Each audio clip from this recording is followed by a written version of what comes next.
Bismillahirrahmanirrahim. Assalamualaikum warahmatullahi wabarakatuh. Alhamdulillahirrabbilalamin. Allahumma salli wa sallim ala nabiyyina Muhammad wa ala alihi wa ashabihi ajma'in. Bapak ibu saudara sekalian yang dirahmati Allah, disebutkan dalam kisah Umar bin Al-Khattab radhiyallahu anhu, suatu malam beliau keliling kota, inspeksi kota Madinah. Khalifah Umar bin Al-Khattab ini memang selalu daur keliling kota. Beliau tidak akan tidur istirahat sebelum melakukan rutinitasnya ini, berkeliling di wilayahnya, melihat apa yang terjadi dengan rakyatnya. Sampai di suatu tempat di depan sebuah rumah, beliau mendengar percakapan seorang penjual susu dengan anaknya. "Bu, pesanan kita bertambah banyak ini. Mungkin yang biasanya 10 botol menjadi 15 atau 20 botol." Begitu gambaran mudahnya. Jawab sang ibu, "Kita sedikit tambahkan air saja." Jawab sang anak, "Bu, kalau Khalifah Umar tahu, dia akan marah, Ibu." Padahal Khalifah Umar bin Al-Khattab ada di sebelah dinding rumahnya waktu itu. Umar mendengar dengan seksama detail percakapan ibu dan anak tadi. Kata sang ibu, "Umar tidak akan tahu, anakku." Sang anak menangis. "Ibu, mungkin Amirul Mukminin Umar bin Al-Khattab tidak tahu, tapi bagaimana dengan Tuhannya Umar?" Sang anak menangis. Umar langsung pulang mendengar kejadian ini di tengah malam itu. Sesampai di rumah, Umar membangunkan semua anak laki-lakinya, ditawari nikah. Bayangkan, di tengah malam dibangunkan kemudian ditawari untuk menikah.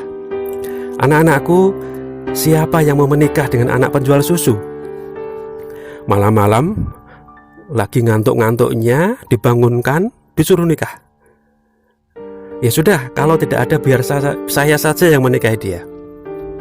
Lalu Asim, salah satu anaknya Umar, ini mengangkat tangan. "Saya, ayah, saya yang akan menikahi perempuan itu sebagai bentuk bakti kepadamu." Besoknya diajaklah Asim bin Umar bin Al-Khattab ini ke rumah si penjual susu tadi. Langsung khitbah lamaran. Siapa yang tidak kaget tiba-tiba dilamar oleh anak Amirul Mukminin Umar bin Al-Khattab, seorang khalifah, seorang raja saat itu. Jadi menikahlah seorang anak khalifah tadi dengan seorang anak penjual susu yang miskin.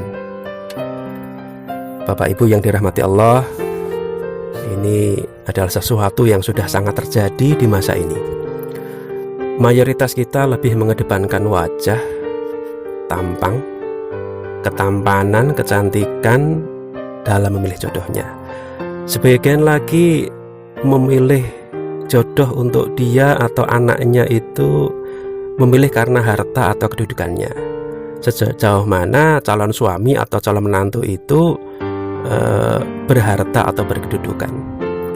Dan sebagian lagi memilih untuknya, untuk anaknya itu melihat dari nasabnya, keturunannya, karena dengan itu akan menempil kamokten, ikut terhormat. Sedangkan Rasulullah Shallallahu Alaihi Wasallam dengan jaminan apa yang disampaikannya dalam hadis-hadisnya adalah jaminan bahagia dunia akhirat bagi yang menjalankannya, itu pernah bersabda. Ini diriwayatkan oleh Al-Bukhari dan Muslim dari Abu Hurairah, "Tunkahul mar'atu li arba'in, limaliha wali hasabiha wali jamaliha wali diniha, fadfar bidzatiddin taribat yadaka."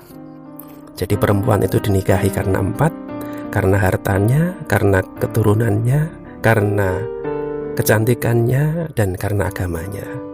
Maka pilihlah karena agamanya, supaya urusanmu tidak belepotan, kocar-kacir. Di sini jelas fadfar bidzatiddin taribat yadaka. Pilihlah karena agamanya, jika tidak maka kedua tanganmu itu akan belepotan debu. Taribat turab, debu, akan belepotan debu, kotor, jorok, dan kalau memegang apa saja akan membuat tidak bersih. Sebaliknya, jika kita memilih jodoh untuk kita atau anak kita karena agamanya, karena pemahaman agamanya dan amaliyahnya yang berdasarkan agama, berdasarkan syariat, maka urusan dunia dan akhiratnya akan selesai. Bahkan bisa jadi ketiga-tiganya tadi, tampang, harta, dan nasabnya akan ikut serta menyertai. 5 liha, karena hartanya. Harta juga bisa saja akan melimpah datang jika seseorang dengan amanahnya, kejujurannya, kemudian terpercaya sehingga harta itu tidak akan lari kemana, bahkan mengejarnya. Kemudian waliyah sabiha, nasab baik juga bisa diciptakan seperti halnya kisah tadi, kisah Umar dan anak penjual susu tadi. Jadi amaliyahnya menjalankan syariat, penjual susu tadi akhirnya akan menurunkan nasab yang luar biasa. Kemudian yang lijamaliha, karena tampangnya tampangnya juga akan jadi cantik kalau amalnya baik. Air muka seseorang, ulate kalau bahasa Jawa, akan terlihat terang karena ada bekas sujud dan amal soleh di wajahnya. Jadi kembali kita ke kisah Khalifah Umar dan penjual susu tadi. Ada 2 hal yang akan diambil Umar dari kejadian penjual susu yang diambil menantunya tadi. Akan ada kebaikan dalam rumah tangga nanti dan kebaikan akan terwariskan. Dan ternyata inilah yang kemudian memunculkan kisah soleh setelahnya. Dari pernikahan Asim bin Umar bin Al-Khattab dengan penjual susu tadi, lahir Laila binti Asim. Laila binti Asim ini menikah dengan Abdul Aziz dan kemudian lahir Umar bin Abdul Aziz, khalifah yang sangat terkenal karena kesolehannya. Hanya kurang dari 3 tahun memimpin, antara tahun 99 sampai 101 Hijriah.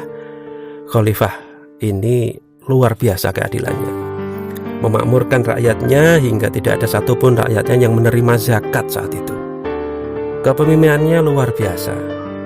Kalau kita pelajari sirahnya, sejarahnya, dan ini akan lebih panjang, tidak cukup untuk kultum atau kuliah yang hanya 7 menit ini. Kita akan menemukan sosok Umar bin Abdul Aziz yang luar biasa, fenomenal. Seorang khalifah yang setiap langkahnya adalah ibadah dari yang satu menuju ibadah yang lain, dengan posisi beliau sebagai khalifah, seorang raja. Karena salehnya Umar bin Abdul Aziz ini, banyak ulama yang menyampaikan bahwa Umar bin Abdul Aziz ini adalah Khalifah Al-Khalifah Ar-Rasyidah yang kelima. Padahal ada beberapa khalifah setelah 4 Al-Khulafa Ar-Rasyidun setelah sahabat Ali bin Abi Thalib radhiyallahu anhu. Bapak Ibu yang dirahmati Allah, Umar bin Abdul Aziz ini punya darah soleh karena ada garis keturunan dari penjual susu tadi. Yurath, terwariskan, kesalehan itu terwariskan, membawa kebaikan untuk sekitarnya dan selanjutnya karena rahmat Allah. Kalau kita soleh atau solehah, lingkungan kita akan tumbuh juga seperti itu, jadi baik, jadi soleh. Jadi pelajaran kita hari ini adalah bagaimana menciptakan kebaikan yang berkelanjutan dari kisah perjodohan anak Umar bin Al-Khattab tadi dengan anak penjual susu. Jadi hendaknya kita mencari pendamping atau pendamping untuk anak kita bukan karena tampang dan penampilannya saja, tapi bukan karena kekayaannya atau karena pangkatnya atau karena dia adalah tokoh terpandang. Tapi hendaknya kita mencari untuk kita atau anak kita berdasarkan agamanya, karena baik agamanya. Kemudian yang kedua, munculnya kebaikan yang meluas dari sosok Umar bin Abdul Aziz, dari proses baik dan soleh yang sudah diikhtiarkan jauh hari tadi sebelumnya oleh kakeknya Umar bin Al-Khattab. Bapak Ibu yang dirahmati Allah, mari bersama-sama jangan bosan jadi orang baik dan bermanfaat, dan punya visi jauh ke depan, tidak hanya untuk hari ini dan saat ini saja. Seperti yang lalu pernah saya sampaikan di kesempatan sebelumnya, minimal kita menjadi manusia sunnah, kalau tidak mampu menjadi manusia wajib. Jangan sampai setelah meninggal nanti kita hanya jadi cerita saja bahwa kita pernah hidup, ya kan? Adib ulin nuha, pernah hidup, itu saja. tidak ada catatan-catatan bagus yang membanggakan anak keturunan kita. Demikian, mohon maaf atas segala kekurangan. Fastabiqul khairat. Wassalamualaikum warahmatullahi wabarakatuh.